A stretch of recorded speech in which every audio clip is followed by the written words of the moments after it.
Hello बच्चों, आज हम लोग जो है वर्ग 10 एनसीईआरटी मैथ की प्रश्नावली 3.3 का प्रश्न संख्या 3 को पढ़ेंगे, जिसमें दिया है आपको कि सबसे पहले जो है समीकरण का युग्म, ये जो क्वेश्चन दिया है इसमें समीकरण का युग्म बनाकर इसको जो है प्रतिस्थापन विधि से हल ज्ञात करना होगा। इसको जो है प्रतिस्थापन विधि से हल ज्ञात करना होगा। आप जानते हैं कि क्लास 10 में जो है इससे 5 विधि पढ़ना है, लेकिन आपको जो है कितनी विधियों को, मात्र 3 विधि, विलोपन, प्रतिस्थापन और वज्रगुणन विधि, 3 विधियों को ही पढ़ना है। इसके लिए सबसे पहले हम क्या काम करते हैं कि आज हम लोग जो है इसको प्रतिस्थापन विधि से हल करेंगे। आपको यहाँ पर क्वेश्चन जो स्पष्ट रूप से दे दिया है। प्रश्न संख्या 3 का पहला क्वेश्चन है कि दो संख्याओं का अंतर 26 है और एक संख्या दूसरी संख्या की 3 गुनी है, तो उन्हें ज्ञात कीजिए। इसके लिए सबसे पहले हमको क्या करना होगा, हमको दो संख्याओं का अंतर दिया है, यानी हमको ये मालूम नहीं कि पहली संख्या कितनी है, दूसरी संख्या कितनी है, लेकिन इतना ज़रूर दिया है कि दोनों संख्याओं को घटाने पर कितना आ रहा है, 26 आ रहा है। और दूसरा समीकरण आपका प्राप्त होगा कि एक संख्या यानी जो पहली संख्या है वो दूसरी संख्या की 3 गुनी है, तो उन्हें ज्ञात कीजिए, यानी वो संख्या कौन कौन सी है। तो इसके लिए सबसे पहले हम दोनों अज्ञात संख्याओं को मान लेते हैं। तो यहाँ पर क्या काम करेंगे कि मान लेते हैं कि माना पहली संख्या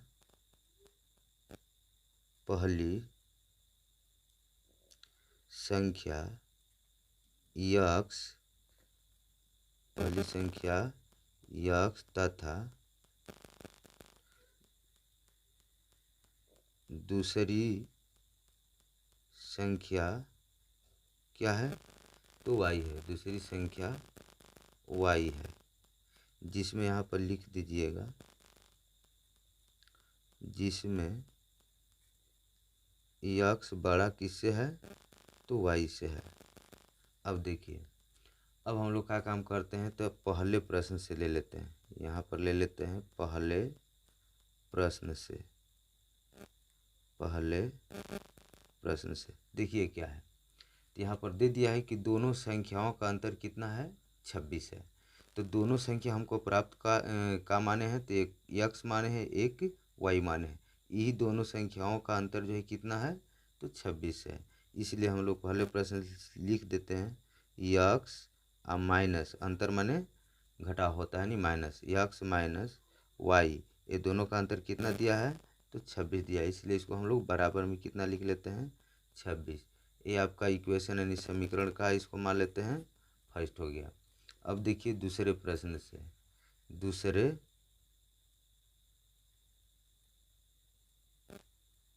प्रश्न से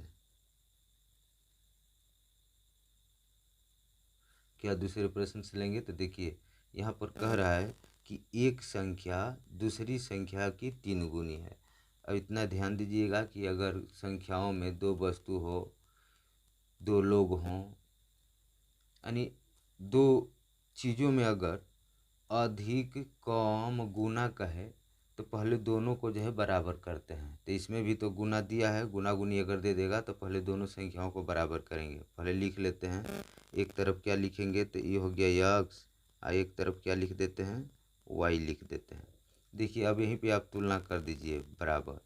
देखिए ये पहली संख्या जो है ये दूसरी संख्या यानी y की 3 गुनी है। ये 3 गुनी है, कौन 3 गुनी है, x जो है 3 गुनी है। इसलिए हम लोग क्या काम करते हैं कि 3 का गुणा किस में करेंगे, तो y में करेंगे, y में, यानी 3y हो जाएगा। अब इसको जो है हम लोग का काम करते हैं कि यहाँ पर स्पष्ट एक बार और समझ लीजिए कि पहली संख्या है, दूसरी संख्या है। पहली संख्या को कह रहा है कि ये जो है x जो है y का 3 गुना है, तो ये न 3 गुना है, तो हम अभी तो बराबर नहीं हुआ, तो बराबर कब होगा, तो जब y में भी 3 का गुणा करेंगे तब होगा, तो यानी 3y हो जाएगा। अब यहाँ पर जो है हम लोग इसको समीकरण का ले लेते हैं, तो इसी को समीकरण हम लोग जो है सेकेंड ले लेते हैं। यहाँ पर x का पर मान आया है। अब देखिए समीकरण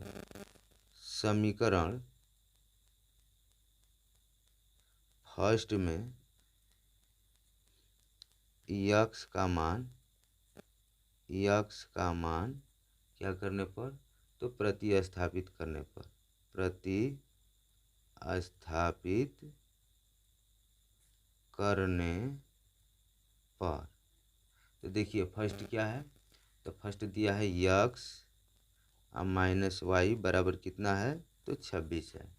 अब यहाँ पर देखिए यक्स का मान कितना आया है, तो 3y है, तो यक्स की जगह पर कितना रखेंगे, तो 3y आया, पहले से माइनस वाई दे रखा है, बराबर कितना हुआ, तो 26। अब देखिए यहाँ पर 3y, इसका गुणांक देखिए हमेशा चर राशि का, यानी यहाँ पर भी चर राशि y है, यहाँ पर भी y है, तो देखिए इसका गुणांक 3 है, इसका गुणांक कुछ नहीं तो 1 मान लिया जाता है, 1 छिपा रहता है, यानी ये 3y है, ये 1y है, तो घटेगा तो कितना y बचेगा, तभी बच जाएगा आपका 2y।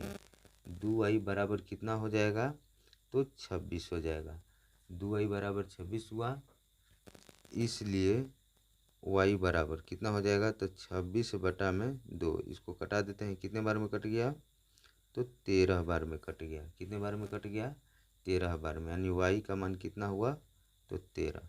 अब देखिए अब हमको जो है यक्स का मान निकालना है, तो यक्स का मान किस में, तो देखिए यहाँ पर अगर हम लोग रख देंगे अगर सेकेंड में, तो यहाँ पर डायरेक्ट जो है यक्स का मान प्राप्त होगा। फर्स्ट में रखेंगे तो पक्षांतर भी करना पड़ेगा, लेकिन यहाँ पर हमारा जो है यक्स का डायरेक्ट मान प्राप्त होगा। तो इसलिए यहाँ पर हम लोग क्या करते हैं कि अब समीकरण सेकेंड में y का मान प्रतिस्थापित करने या रखने पर भी लिख सकते हैं। y का मान प्रतिस्थापित करने पर, तो देखिए क्या है, तो यक्स बराबर दिया था कितना है था सेकेंड, तो 3y।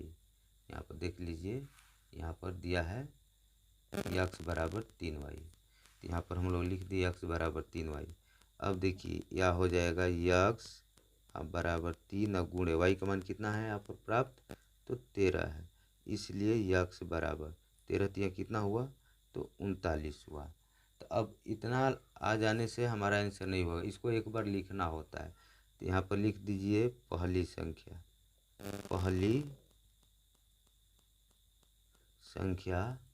क्या माने हैं, तो पहली संख्या बराबर यक्स का मान कितना आया, तो 39 आ गया, यक्स का मान कितना आया है, 39 हो गया।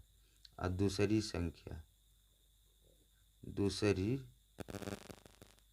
संख्या क्या माने हैं, तो बराबर में y है, तो y का मान कितना आया, तो 13 हुआ। तो हमारा आंसर कौन सा हो जाएगा, तो एक हो जाएगा 39 और एक हो जाएगा 13, यही क्या हो जाएगा, आंसर हो जाएगा।